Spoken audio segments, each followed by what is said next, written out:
Hey, heroes. It is I, your friendly neighborhood rabbi, John Carrier. Not going to be as ebullient today, I don't think. This has been kind of a hard weekend for a lot of people.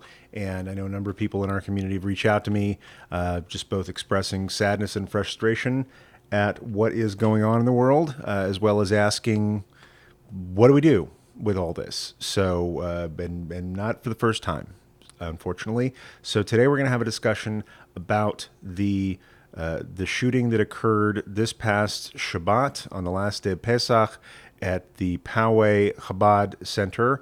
If you're just tuning into one of my things for the first time, this isn't going to be like a Torah in 2 minutes discussion. I'm not going to give you a sermon today as to the right way to deal with it, the right answer as to why what happened.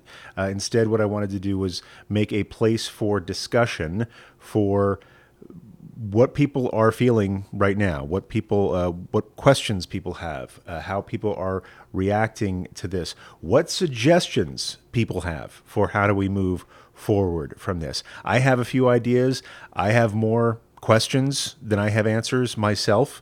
I have some suggestions about what we might consider doing next, moving on from this tragedy, or moving forward, I'll say, from this tragedy. But I'm just as much at a loss as you are. And that may not be too comforting or reassuring.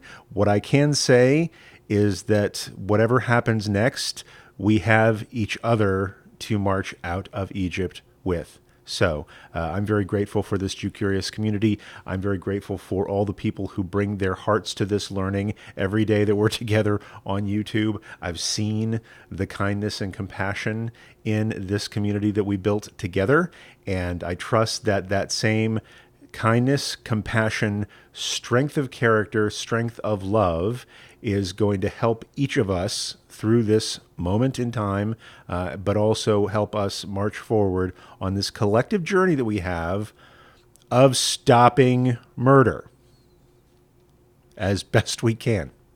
And so I'm going to open this up for a little bit, give some shout outs to people in the chat. I'm going to do a little bit of recording stuff because, God willing, this will make it out on the airwaves as an episode of the Jew Curious Show podcast. So just keep in mind, this format, we don't get to hear anybody else's voices, unfortunately, but I will read the comments that people share out loud so that you can add your voices to this conversation, and feel free to talk to each other in the chat. I just really wanted to have a place where we could sit together, face this, comfort one another, and talk about how we might move forward from it as a community. So just real quick, want to give some shout outs. Actually, I think what I'll do first is just give a quick intro in case this makes it to the podcast. And it's going to be probably a little bit less lighthearted than it usually is on the Jew Curious show today.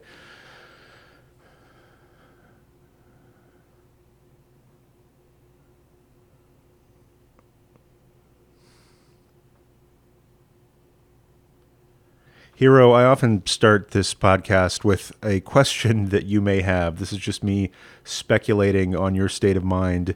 I'm going to let you know instead what questions I have. And that is, in this moment in time, a couple of days after a crime that occurred in the Chabad Center of Poway, California, where one young man murdered one person, tried to kill a whole lot of people, injured three others. And there's no one question that comes from this, but many. How did this happen? How did this happen again, just 6 months after the Tree of Life shooting? Why did it happen? And perhaps the hardest question to answer is, what do we do now? And we're going to discuss this together in the live studio format in just a moment, right after these comforting, inspiring for me, because they bring us together, beats.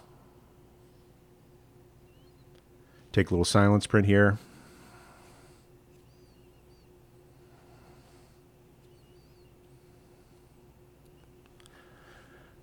Thank you, Ron, our most generous announcer. Thank you to Joey Weissenberg and the Hadar Ensemble for those opening beats.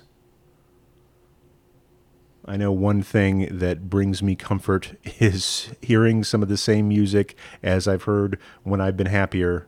Thank you to the live studio audience who has showed up here today to discuss this heavy occasion. And most of all, thank you, Hero, for listening to the Jew Curious School. The purpose of today's episode, once again, is to discuss the shooting that happened at a synagogue on Shabbat just a couple of days ago. Many of the Jew Curious heroes in our community have reached out to me asking for an episode on this. Many have just been asking how to deal with it. And frankly, I'm struggling with how to deal with it myself.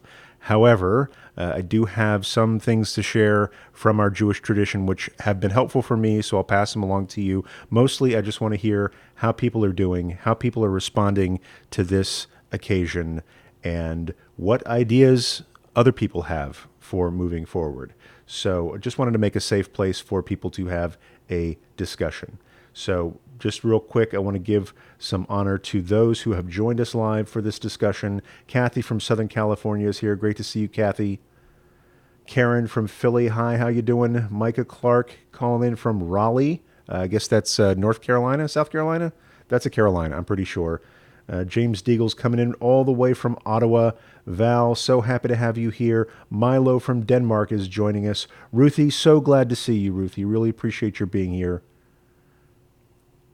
Courtney Smith is here and has figured out the chat. We were talking about that a little bit earlier. I overcome technical difficulties myself. Ari, welcome from Phoenix. Grycicle, so glad to see you. Donna, thank you from Donna Callahan. Thank you for coming in from Donna Callahan. Thank you from Donna Callahan. Thank you for coming in from Edmonton, Alberta. We've got several Canadians, including the Woolen Bullet from Nova Scotia. And Tiki Tiki from Seattle. Welcome to all of you who've come to join. Welcome to all of you who've joined us for this. Really appreciate your being here. Oh, and there's Britton from Los Angeles. Nice to see you, Britton. And again, what we're going to do today, I want this to be kind of an open forum. I will, if you type in a question or a comment, I will read it on the air. And so whatever questions you have at this time, whatever prayers you want to send to the people of Poway, California, I will pass those along as best I can. And before we go any further, I want to make sure that it is clear to everyone that I'd like to dedicate today's learning and discussion to the memory of Lori Kay, who lost her life in the Kiddush Hashem of defending her people in this horrible tragedy. And I also want to call upon the Holy One of Blessing, who blessed our ancestors. May the Holy One likewise bless and send complete healing of body and spirit to all those who were injured in this attack, and give strength and care to those who are helping those people recover. For the family of Lori Kay, let me just say, Hamakom Yenachem Etchem B'toch Shar Avalei Yerushalayim. May the Holy One of Blessing, maybe the ever-present one, give you comfort at this time, along with all others who are in mourning. Harry, glad to see you here from Pittsburgh. Thank you for joining us today.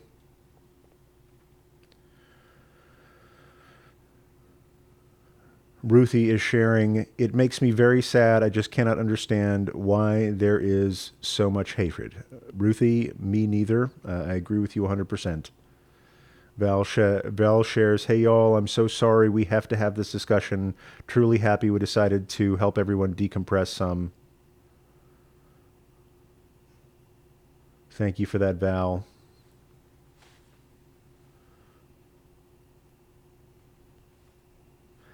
And I'll guess, and good to see Budrod here as well from Georgia. Andrew is here. Nice to see you, Andrew from Tennessee, and Michael from Colorado. Thank you for joining us, all of you. I guess the one bit of Torah that I have to go back to at this time, and I say have to, maybe not want to, because I'm tempted. I'm tempted by the same Yetzer Hara, the same selfishness that tempts so many others and to some extremes that causes people to do violence. And that temptation is to see each other as separate. And once we see each other as separate, we play this human game that Seth Godin describes as the game of status.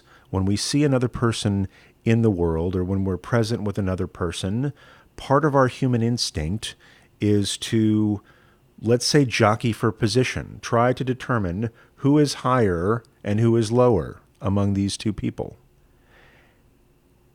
And that is natural. That is something that as soon as you have more than one person, you have politics. As soon as you have more than one person in a room, you have society. You have to answer the question, who eats first? And I know this seems far removed from our discussion, but this basic human instinct of self-preservation has unfolded in some pretty catastrophic ways throughout history and continues to do so in innovative, I'll say, horribly innovative ways today. The Torah that I keep going back to, despite this instinct for separation, despite my desire to see this one young man as somehow subhuman, broken, deficient in his humanity, I have to go back to the texts where God tells us that we are all created in the divine image, B'Tselem Elohim. And the reason that I have to go back to this text is because I think it's the failure of this text, is because I think it's the failure of understanding this text that got us here. We've seen a number of violent actions over the last, I wish I could say weeks, but it's been days. We saw a massive bombing of churches during Easter in Sri Lanka. We've seen attacks on Muslim communities. As this weekend, we saw an attack on a Jewish community that reminds us it was only 6 months ago that there was a shooting in the Tree of Life synagogue. So it seems that everywhere people are killing each other because of a perceived difference in status, whether that is religious, whether that is racist, whether that is clothes itself in politics, and I hate to say this, perceptions of values. We have this human need to separate from one another. And I think that's why the Torah begins its first description of humanity as all being created in the divine image. There's a teaching, I believe, from the Mishnah of Sanhedrin that says, that asks questions like, why did God create us all in the divine image? Why did God create humanity starting with one person or one couple? There's actually a couple of different accounts there. But why did God start with one? The first reason I believe given is God did this to teach us a lesson, that no one in the future could ever say, my father is greater than your father, because we all have the same father. No one could say, my dad could beat up your dad, or my religion or my nation is better than your nation. And not just better in the sense of stronger, but better in the sense of deserving to live more. We eat first and you eat last. No one gets to say that because we started with the same parent. Another teaching from this same Mishnah is that God created us beginning with one person to teach us of God's own might and glory. Because a human king who wants to print money, or what do they say, coins, I don't know what the verb is for making coins, will start with a mold for a single coin and strike a bunch of coins off of that mold, and they will all be identical. However, the King of Kings, HaKadosh Baruch Hu, the holy source of our blessing, can strike all coins from one mold and have each of those coins be different, right? God starts with one person. Now we have 7 billion people who share 99.99999% of their DNA, but express that in so many different and wonderful ways, different colors of skin, different colors of eyes, different ways of growing up, different ways of approaching God, different ways of approaching love, different ways of approaching livelihood. And yet we all have a common source, and no one can say, my father is better than your father. I deserve to live more than you do. And it is the failure of us, of me, to teach this lesson to more people that brings us to situations where there are human beings with a perverse understanding that their identity either permits or requires them to negate the identity of another, to destroy the being of another. This is the basis for all of these acts of violence, in my humble and still learning opinion. That one teenager can make the decision that here is a room full of people who, because of who and how they are, their lives are forfeit. Their identities are subjugated to mine. There was a handful of people in Sri Lanka who made the same decision about a couple of hundred Christians on the holiest day of their year. That because of who they are and because of who I am and who I want to be, I get to or have to end their lives. There are terrorists throughout the world, including in the United States of America, who are burning mosques, who are burning the churches of fellow Christians in Louisiana because of the color of people's skin. Because somebody says, I get to be an American and you don't. Because somebody says, my God is right and yours is not. I don't care where I got my God from, by the way. That this pathology persists is a massive failure of human understanding. We didn't get this from God. God didn't tell us, for you to worship me, you have to kill someone created in the image of me. Religion did that, and every religion does that. There is no religion of violence, and there is no religion of peace exclusively, because every religious construct, every system that humans have devised for approaching the divine has a message of peace and can be perverted into a message of bloodshed. This is true of Christianity. This is true of Islam. This is true of Judaism. And that's how I approach the why. And that's also how I approach humbly the what now, in the sense that I believe for us to pull ourselves out of this nosedive, we have to believe in the common humanity of every individual. We have to believe in our common creation in the image of God, no matter how we approach that God on Friday or Saturday or Sunday or Easter or Passover or Ramadan. Because only if we believe that in our heart of hearts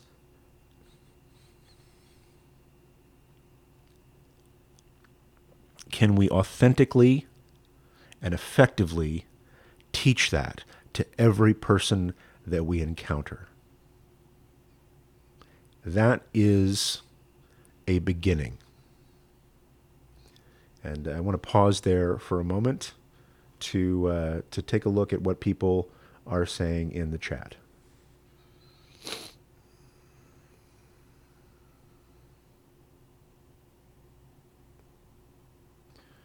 Sorry, hold on just a second.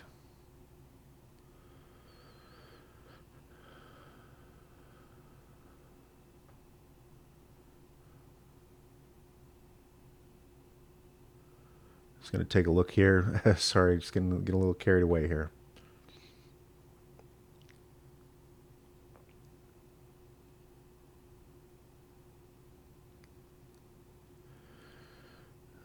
Tiki shares, as someone strongly considering conversion, how do I overcome my fear of putting myself into danger, more so than usual because I'm choosing to be inside a synagogue and bringing my children there? This is a question that a lot of people are asking, especially Jew-curious people who are considering conversion, and I'll say all the more so, their families.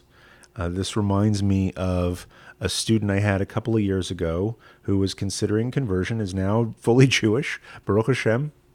But she was sharing with me how concerned her mother was over her decision.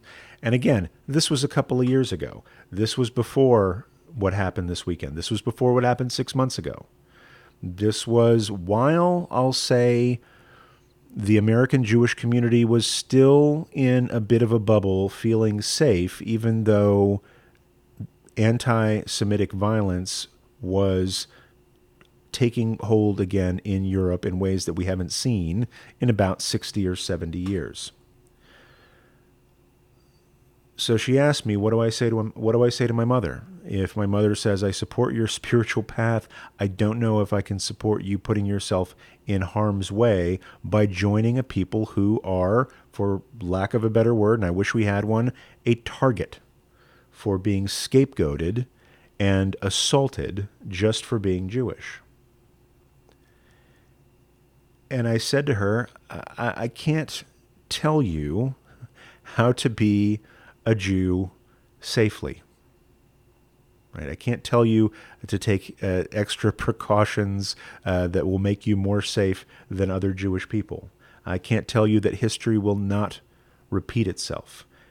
It's only by understanding Jewish history and saying, I'm going to do this anyway, that you pass most Batei Din that I've ever sat on or sat in front of or been a part of or been around in any way.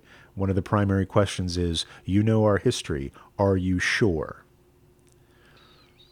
My answer to her was, yes, you're joining a people at risk, and joining us puts you at risk, and we really only want you here, and we really only want you to be a part of it if you accept that risk willingly, if you know what you're getting into.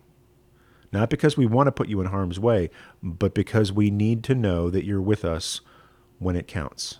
This was a question that I faced when I became Jewish. And the rabbis asked me, when this happens again, and it will, and this was, almost 20 years ago, where are you going to stand? And I said, I'm going to stand wherever my family is. I'm going to stand wherever my sons are. No question. And that was all they needed to hear. The upside is, if you're willing to stand with us, we are willing to stand with you.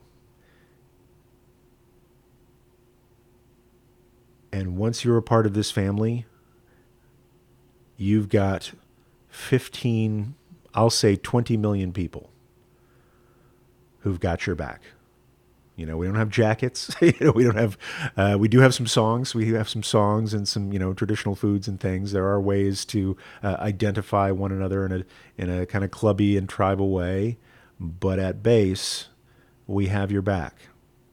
Right? You're joining something where people do pull together in remarkable and durable ways. We can't pledge the safety of every single person, but we all pledge to try. I think the finest example that I regrettably have right now is Lori Kay, who put her body in harm's way. And perhaps the most poignant thing I heard out of all of this was the interview with the Rebbe of that shul, who didn't say, this woman jumped in front of me to save me. He said, this woman took 3 bullets. And that's 3 other people who could have been killed who were not. Right? And so, it's not like you got a walk-in Secret Service detail, but you do have people who are with you no matter what. Because we count on you being there with us no matter what as well. And it's not always safe. It's not always pleasant. It's scary sometimes. And we have surpassed and supplanted every civilization that has ever tried to put us under. And so that's not a guarantee. Safety not guaranteed on this one. But I've never seen people bind together and cover each other the way I've seen Jewish people cover each other.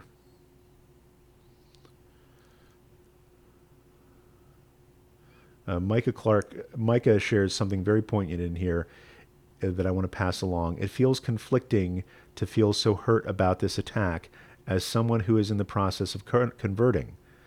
I'm not sure if it's imposter syndrome, but I feel like it's not my hurt to claim.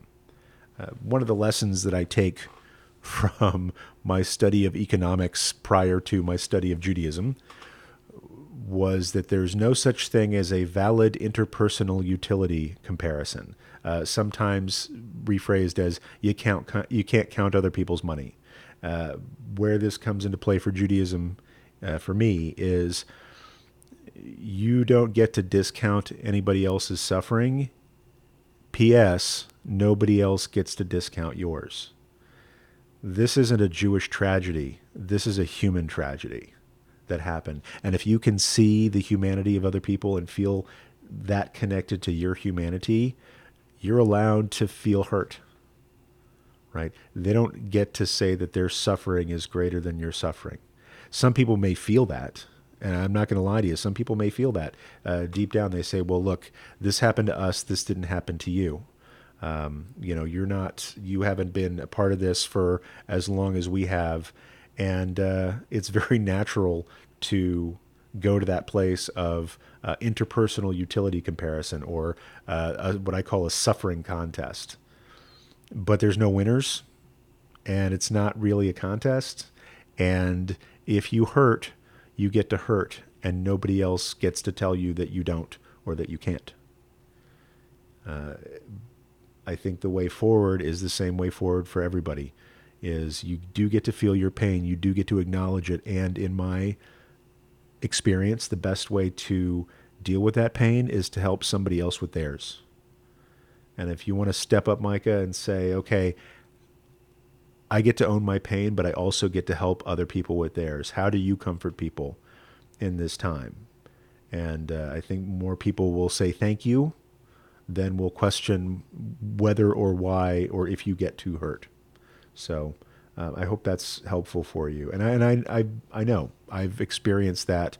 I know I had a similar feeling a long time ago about the Shoah. My sons have grandparents who are Shoah survivors. And I know that none of my family, none of my personal ancestry was subject to that. And so do I feel the pain of the Shoah in the same way? Do I get to? And it took me a while, but now I get to say yes, right? This is something that happened to my people, and it's something that I get to learn from. And I don't think I hurt more or less than other people when I hear survivors speak. And so I wouldn't worry too much about what other people think of your suffering, because it's not theirs. The one thing that you can control is your response to it, and your response to how you deal with it yourself, and your response to helping other people. I want to shout out something that Karen's saying. I'm angry. we wring our hands and say there's nothing to be done, as we say every time.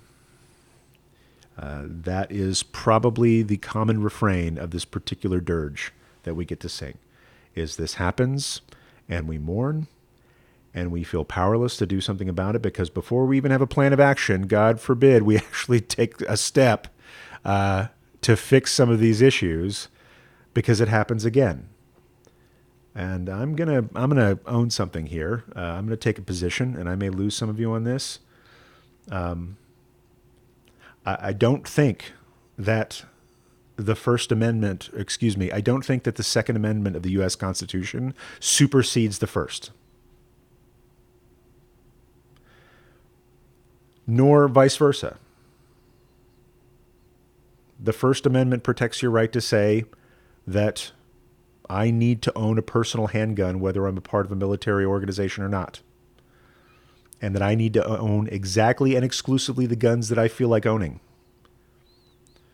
Right? You get to say that. That's what's in the First Amendment. The other thing in the First Amendment is that Congress will not establish any particular religion, meaning every religion gets to thrive. But if you read the Second Amendment in such a way that you want to make it vanishingly easy for a misguided teenager to buy a military-grade weapon so that people are afraid to practice their religion, then you've got a conflict between the first and the second. And you get to vote, and you get to support candidates who want to study mass psychosis, hate groups, and the public health issue of the profligacy of firearms in the United States of America. And so I'm not going to take any party to task or any politician to task or any particular organization to task, but I will say there are things that can be done that we are not doing, that people are stopping us from doing, that a well-organized, well-funded minority are stopping the fearful majority from studying and stopping. And I will protect and fight for every minority's right to speak, including the gun lobby minority. But at the end of the day, we all get to vote, right? And at the end of the day, we all get to study and pray and teach. And so my action that I take is teaching B'Tselem Elohim and giving people a place to talk. Micah shares, with Tiki Tiki, the love and community is worth the risk. There is so much love and protection and kindness and beauty within Judaism, even if that risk seems terrifying. Thank you for sharing that, Micah.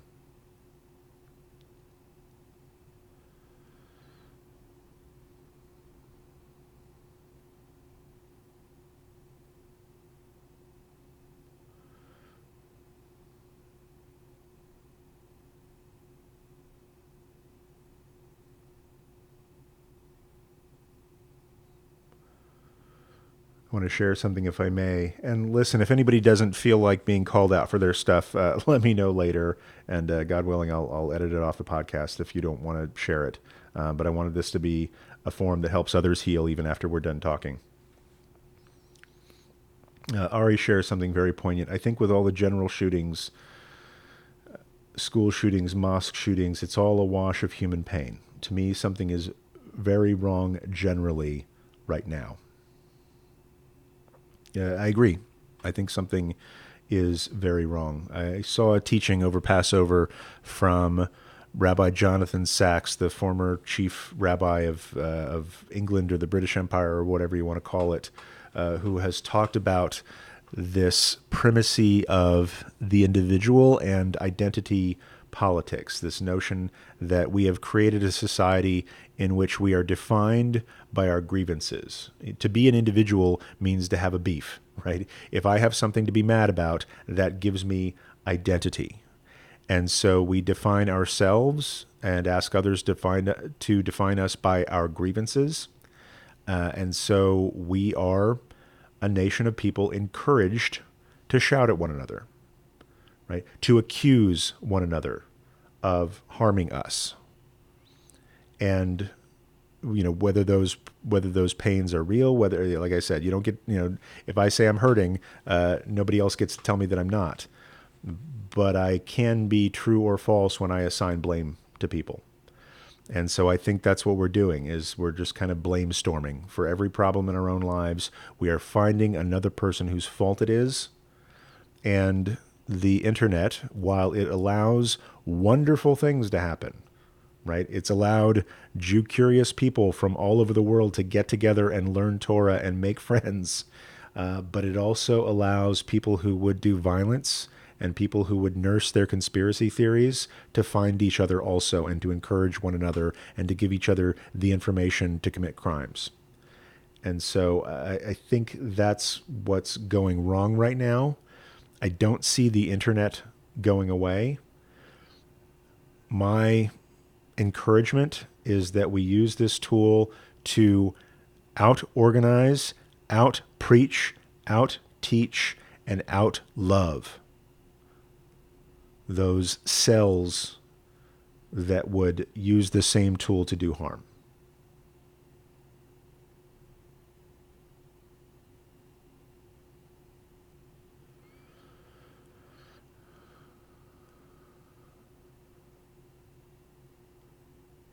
Karen from Philly shares, it's time to regulate the guns, at least as strictly as we regulate cars. That way, at least the haters could do less damage. I will just make the observation that it is easier to buy a firearm in America than it is to buy a car, or rather, it's easier to be allowed to carry a firearm than it is than you can than it is to get a license to drive a car.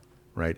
If you get a license to drive a car, you have to renew that license every once in a while. You have to take tests. You have to make sure your eyes are still good, that your reflexes are still good. I do have a good friend here in Southern California who's still driving at age 96, but 95, he had to get his eyes checked again. And he passed the test with flying colors, but he did have to get checked. And there are some people who get that age and they shouldn't be driving anymore. Right? Their reflexes aren't the same. Their vision's not the same.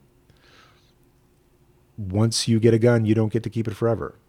And if you want to compare this to any other culture in the world, I believe we compare poorly. People often point to Israel as a country where if you travel there, you see guns all over the place. And they say, hey, there are guns all over the place in Israel, and we don't have these kind of civilian crimes being committed. There are other crimes, people blowing up pizza places in the name of the Palestinians or something like that. But you don't have the same kind of mass shootings at synagogues. And they say it's because there are guns everywhere. Do you know how hard it is for a civilian to get a gun in Israel? There are guns everywhere because everyone is in the army. The people you see carrying guns on the street are active duty or reserve soldiers. And especially when they're just starting out, and they're in their first couple of years, they can't go on leave without carrying their firearm with them. That's why you see people carrying guns at the beach and things like that. And you see beautiful young women in cocktail dresses with a machine gun over their shoulder. They don't want to be doing that. They have to be doing that as their duty as a soldier. And if they get their guns stolen by somebody else, they go to prison. The amount of ammo that they can have is very carefully regulated. And so anybody out there who says, well, more guns make people safe, just look at Israel, is dead wrong in their understanding of the gun laws in Israel, for example.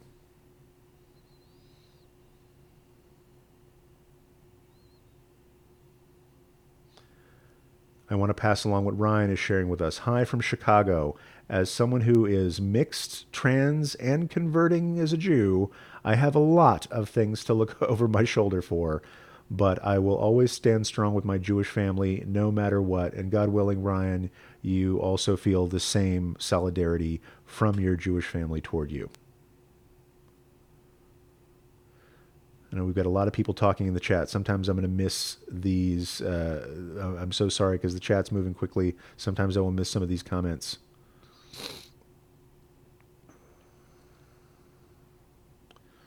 Kathy shares, the rabbi of Poway is taking a very wide view. One of the things he said was to back up and take a look at what is being taught at the public schools. Kathy suggests watching his entire press conference. I've so far what I've just seen little snippets of the rabbi of that community's talk, but I've been very impressed.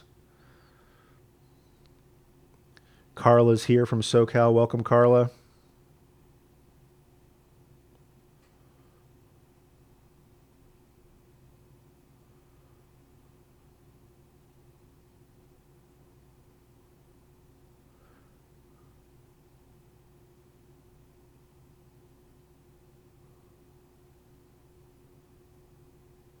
Someone was asking me earlier today, in a different context, whether it's permitted to carry guns in a synagogue.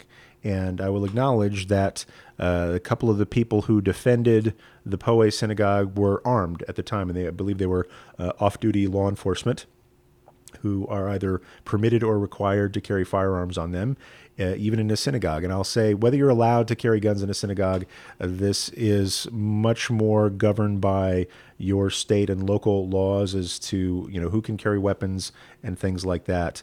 I'm not going to personally discourage or encourage people who to carry firearms into a synagogue.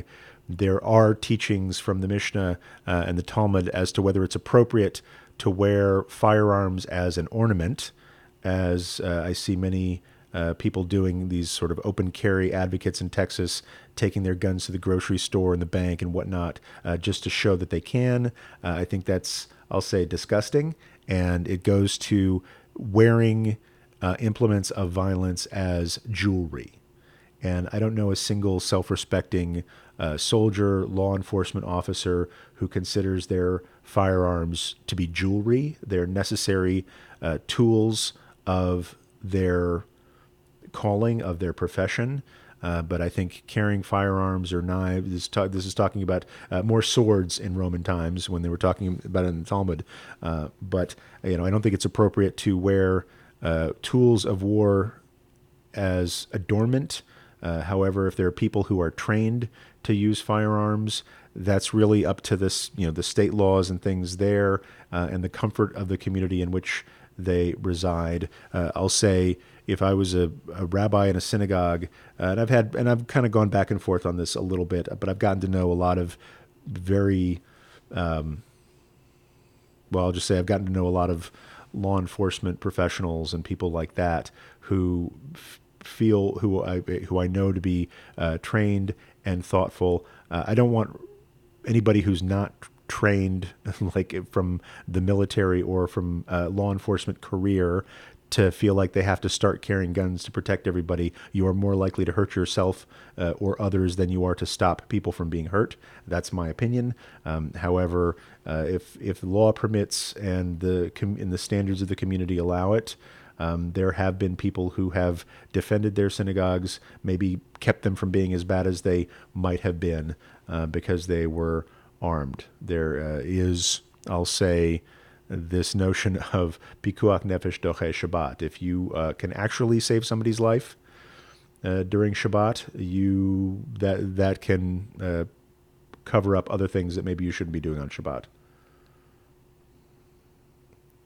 Andrew shares, a lot of synagogues have police officers these days, definitely Nashville synagogues. If you feel comfortable, it may be good to thank your officers at your synagogues. I'm sure they'd appreciate it. And I second that. When you know people whose job it is to keep other people safe, they probably get, I'll say, harassed more than they get thanked. And so I think they'd appreciate that.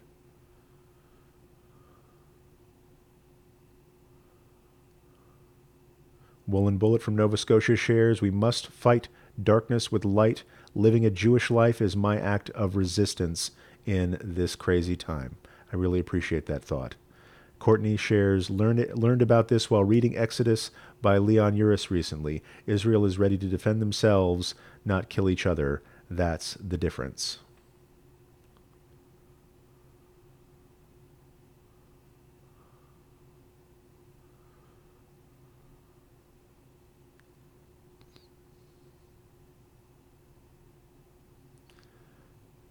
Erica says, hi from Florida. I won't let hate change me or my path to conversion.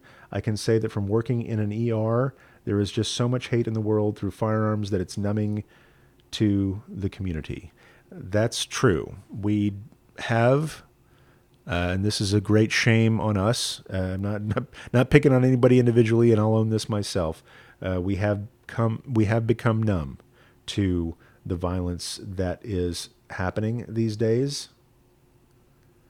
The real challenge, the real, I'll say, countercultural activity is to shake off that numbness, become raw, feel this the way we felt Columbine 20 years ago. I remember when that happened, and what a aberration that was. What a shock that was when it happened 20 years ago. And now we can no longer say that we are shocked. I don't think our grief has gotten any less, but I'll say our surprise certainly seems to have.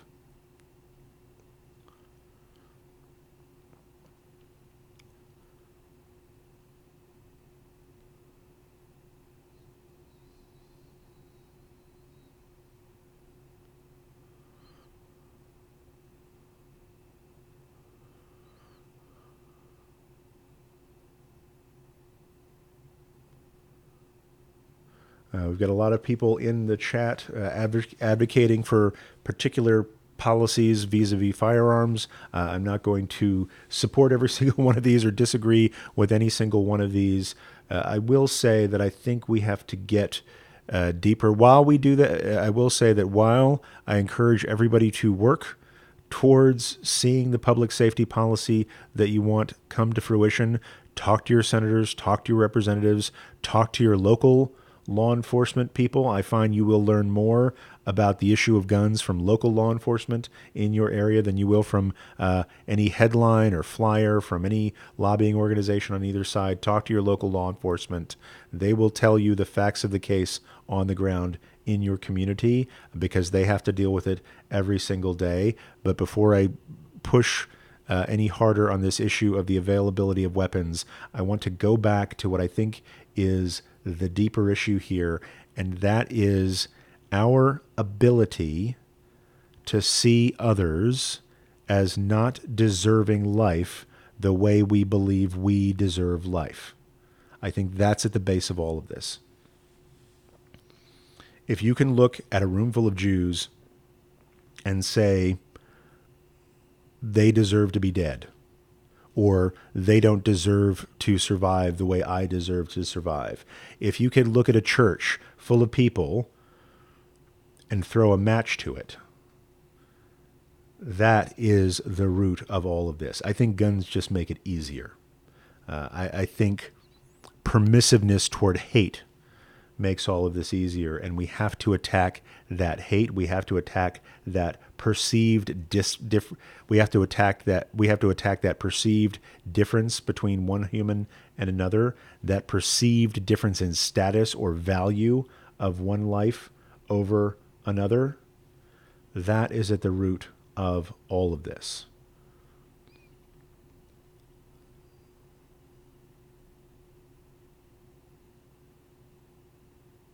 I know Jewish folks who will make very broad statements about their perception of Islam and translate that into perceptions about individual Muslims. I know Muslims who will say the same things about Jews. I know Christians who will say the same things about Jews and Muslims. I also know a pastor here in my town who would stand up to anybody in this town who attacked me and say, that man is my brother, because he said as much to me and he's demonstrated it through his actions. And I have the same oath to him and another Muslim fellow that we're in fellowship with. About a couple of years ago, we put together the Burbank Interfaith Forum, and we've gotten to know each other as human beings. We've gotten to know each other as people of faith.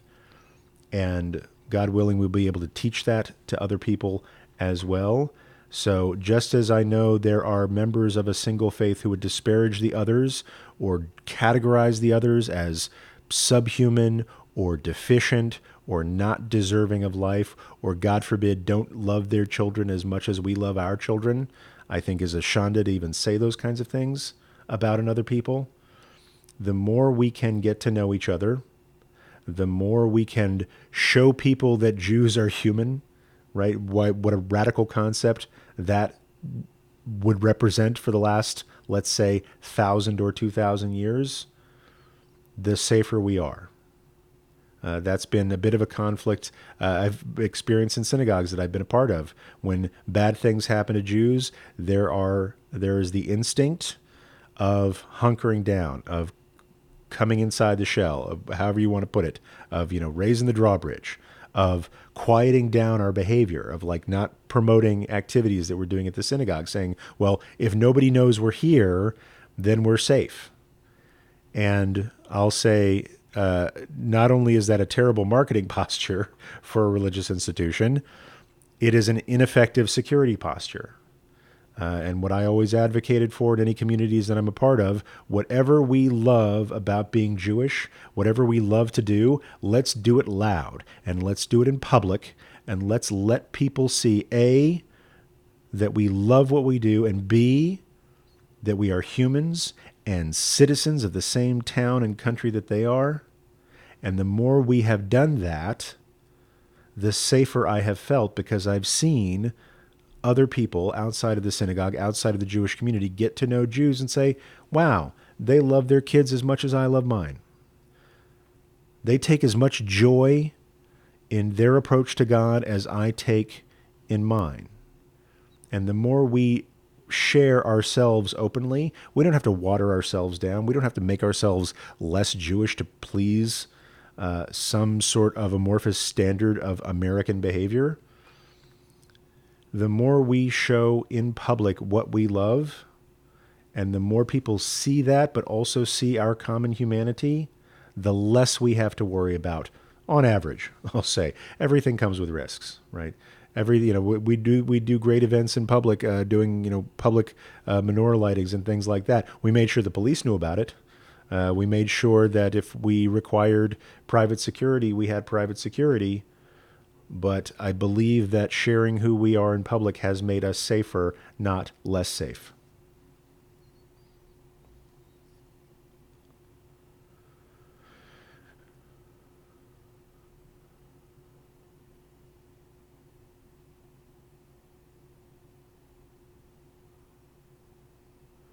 Harry's sharing some great questions about the concept of chosenness. And if I may take a selection of this, partially in response to this, he says, Harry says, I'm in complete agreement with your comment about hate and difference. Partially in response to this, the Reconstructionists reject, and this is a denomination of Judaism, reject the notion of chosen people and remove it from our liturgy.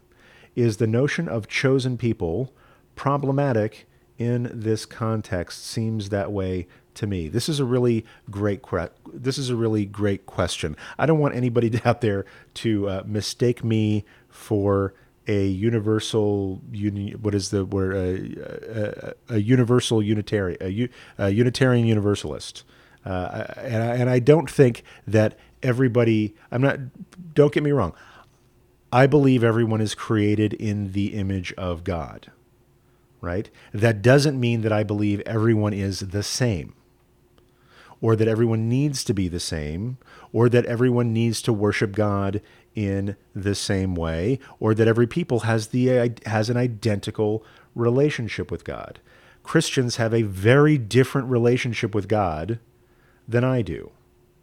Muslims have a very different relationship with, and I'll say, the same God, but they have a very different relationship than I do, and I own that. And I don't necessarily reject the notion of chosenness.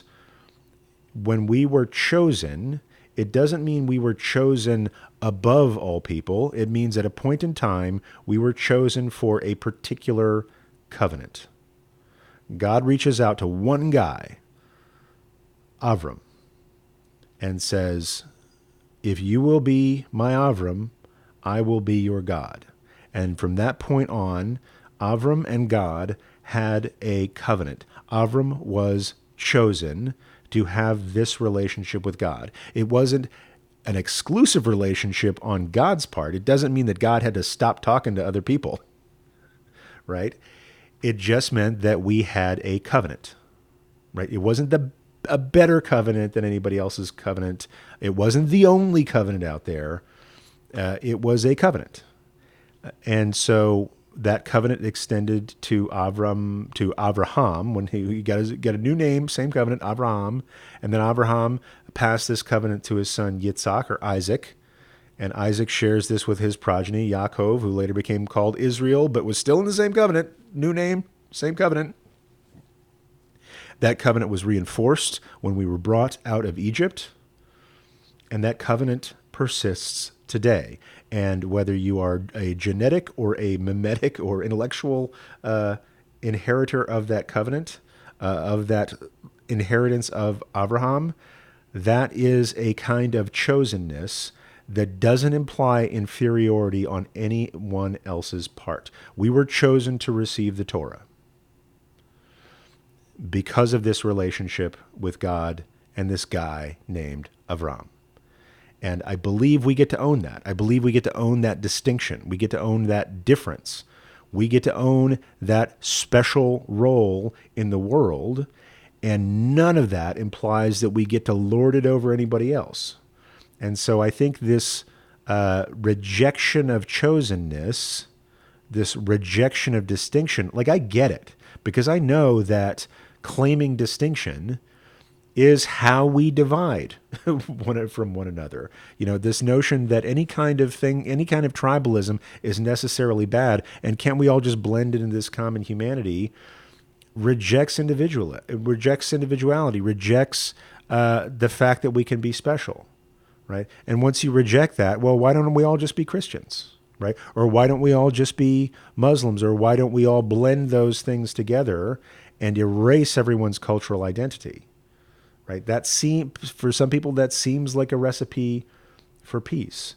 I think that we can be a pluralistic, open society, own our special relationship with God in a way that is not as problematic as some people see chosenness. Right? There's the arm. Sometimes I'm not a soldier.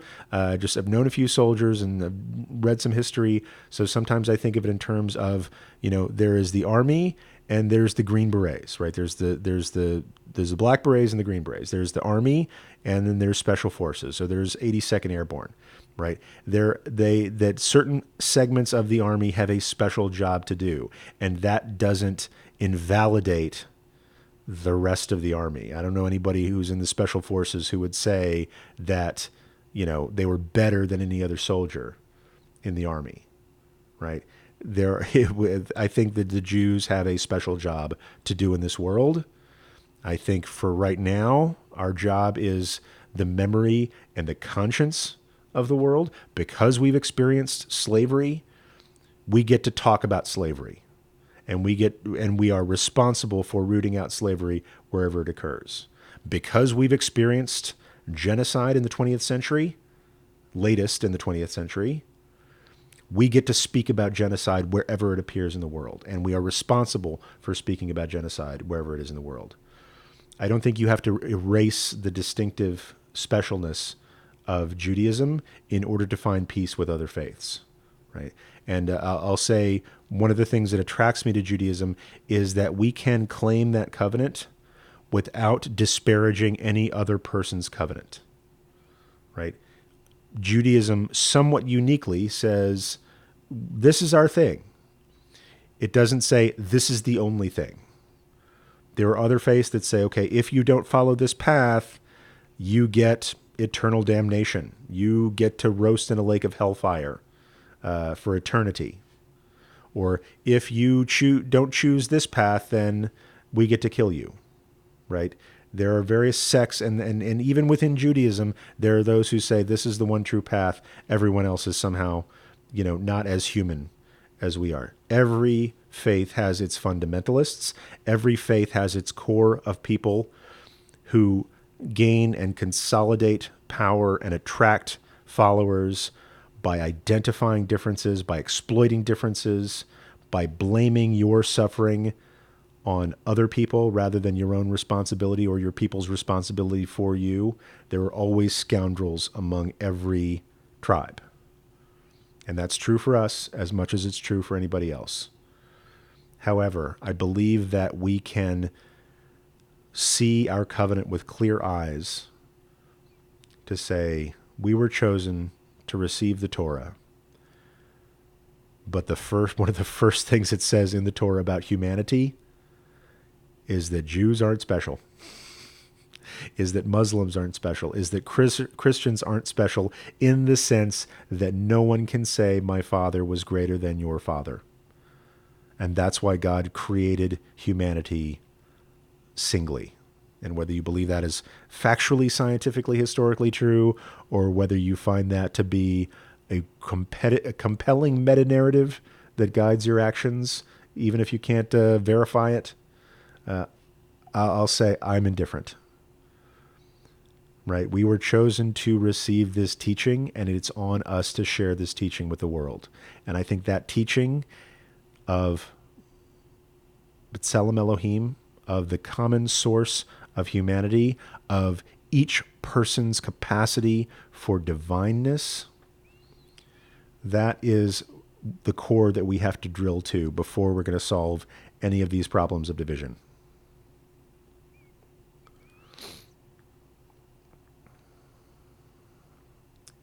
This James shares, chosen as in voluntold. I don't know if anybody in their community has this word voluntold.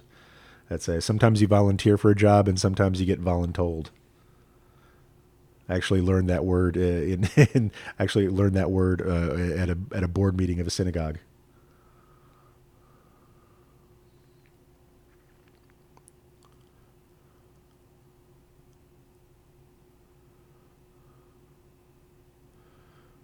Kathy shares that there is now a GoFundMe page for the Poway Synagogue shooting. I would encourage anybody to look that up, investigate it, see if that's something that you want to support. I think there are people who have needs at this time. There are people who have hospital bills at this time.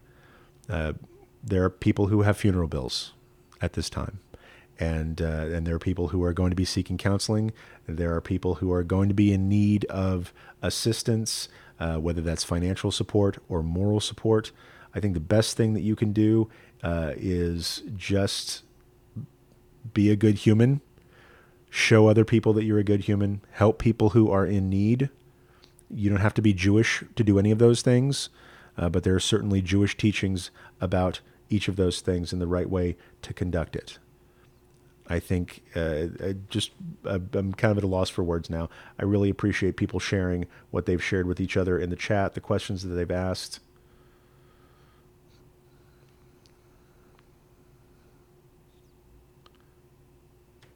So I'm just going to look over the chat one more time. I think I'm going to wrap this up here.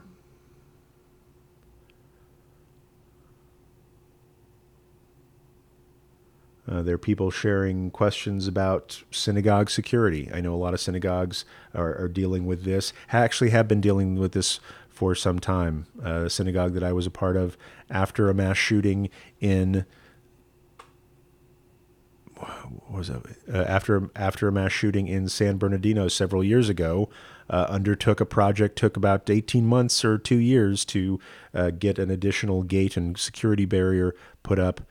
There's a synagogue that I frequent now that has an armed guard for all of their major events and services.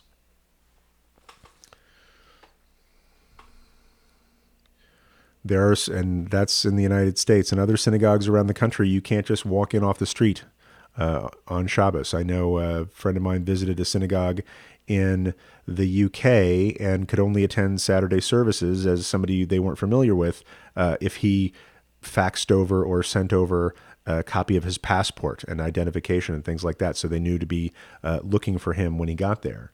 And that's just the security posture that some Jewish communities have in many countries.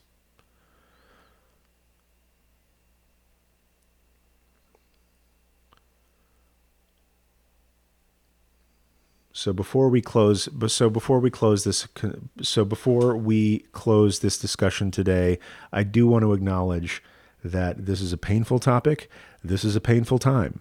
It's a painful time for people who experienced it. It's a painful time for people all over the country who are seeing this happen and reminded of times that it's happened before.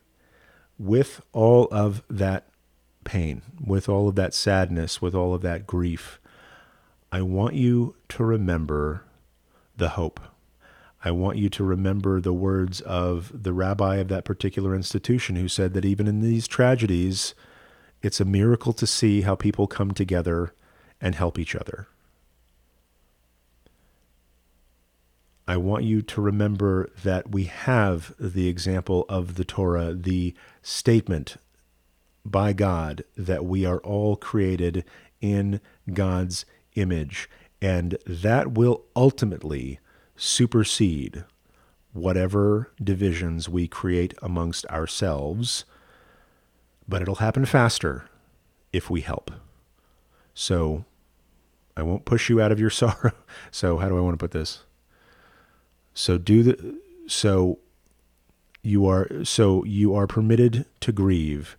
You are encouraged to support others in their grieving.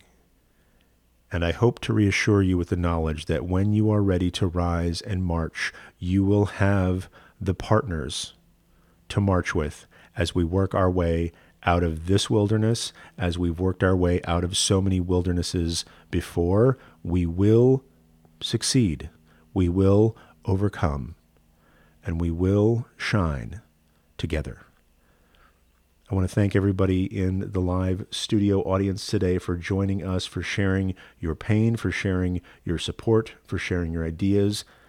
Most of all, I want to thank you, Hero, for listening to the Jew Curious show and for being a part of this community with us. If you'd like to meet other people just like you, I encourage you to check out jewcurious.show/JCC, as in Jew Curious Community Center, and find a way to connect with people. I think the more we connect right now, the better. And finally, just want to give another shout out to the Jew Curious School, which you can find at jewcurious.school/info. It's this school that makes this broadcast possible. So check out that website to see if it's right for you. Hero, I really appreciate learning with you today, learning from you today, grieving with you, but gathering hope with you as well. And until next time, peace. All right, everybody. Thank you for being here today. You probably saw I don't have my head completely together around this. I didn't feel this was something that I could just write a definitive sermon about and email it to you.